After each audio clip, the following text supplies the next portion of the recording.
pembalap F1 yaitu Timo Glock menyarankan Aston Martin untuk berani melakukan evaluasi serius dan melepas Lance Stroll dari tim. Sebab Stroll sendiri dianggap sebagai beban tim karena performanya sendiri yang tak kunjung meningkat dari tahun ke tahun, cuma stagnan dan tidak kemana-mana juga. Kritik terhadap Lance Stroll ini bukan tanpa alasan.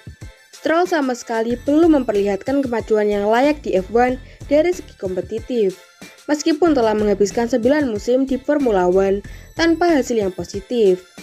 Sejak debutnya di kelas tertinggi Formula One, Lance Stroll sejauh ini sudah memiliki 7 rekan setim berbeda, namun hanya mampu mengungguli satu pembalap, yakni Paul Di Resta yang kala itu menggantikan posisi Felipe Massa yang digantikan secara mendadak.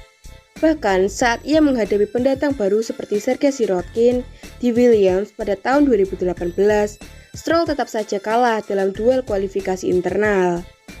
Dan untuk tahun ini, meskipun sempat unggul dalam jumlah perolehan poin dari Fernando Alonso pada awal musim ini, posisi itu sendiri lebih dipengaruhi oleh faktor eksternal, seperti kegagalan finish yang diterima oleh Alonso karena beberapa insiden yang membuatnya gagal meraih poin pada awal musim ini.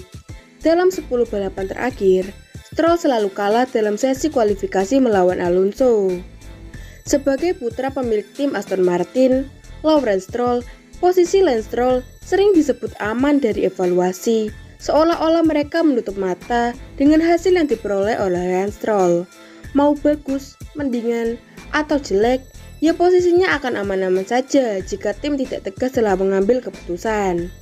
Jika Aston Martin ingin tetap kompetitif secara konsisten, mereka harus berani mengambil langkah yang strategis dalam menentukan arah yang jelas.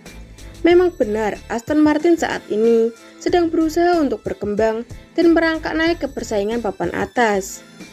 Tapi, sejak performa menjanjikan di tahun 2023, mereka terus mengalami penurunan hingga musim 2025 ini berlangsung. Jika kita bicara soal usaha Aston Martin untuk bangkit, ya salah satunya harus berani melepas Lance Stroll. Karena selain menjadi beban tim, Lance Stroll juga merupakan titik paling lemah di Aston Martin sejauh ini.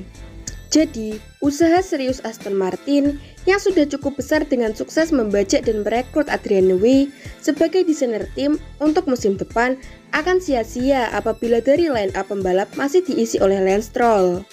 Hal itu akan sangat disayangkan jika tidak dibarengi dengan kualitas pembalap yang tinggi.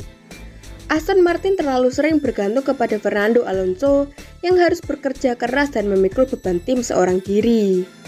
Aston Martin perlu melakukan perombakan besar dari segala aspek jika mereka ingin hasil yang manis dan kompetitif.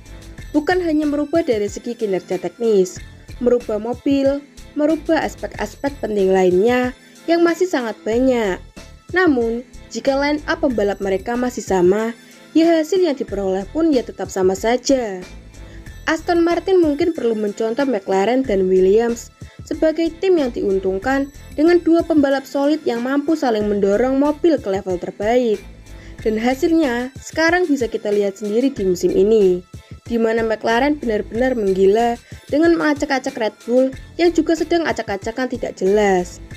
Apakah terlalu kejam dan berlebihan jika harus mendepak Lance Stroll dari tim Aston Martin? Jelas saja jawabannya tidak. Karena yang mesti kita pahami sekarang adalah Aston Martin sedang ikut berkompetisi di ajang sebesar Formula One yang mencakup berbagai macam elemen besar di dalamnya. Di mana jika Aston Martin sebagai perusahaan akan memperkenalkan produk mereka lewat ajang balapan Formula One. Jika performa mobil AMR 39 di Formula One tidak bisa bersaing, lantas bagaimana hasil produk mereka? Apakah mampu untuk bersaing di pasaran? Maka dari itu, tim Aston Martin tidak boleh bersikap subjektif dalam perihal line up pembalap mereka. Justru, tim Aston Martin harus bisa bersikap tegas dengan harus bersikap objektif. Karena dari segi olahraga, Lance Stroll tidak berada dalam tempat yang seharusnya. Setelah sekian lama ia duduk di balik kemudi F1, Stroll jelas-jelas mengalami kekalahan telak yang jelas. Ditambah, Lance Stroll juga belum bisa tampil konsisten sejauh ini. Jaraknya yang terlampau jauh dari Fernando Alonso. Alasan apalagi bagi tim seglamor Aston Martin untuk mempertahankan Lance Stroll yang sudah jelas sangat layak untuk didepak dari tim, meskipun itu merupakan tim milik ayahnya sendiri. Ya memang beginilah realita di ajang balap Formula One.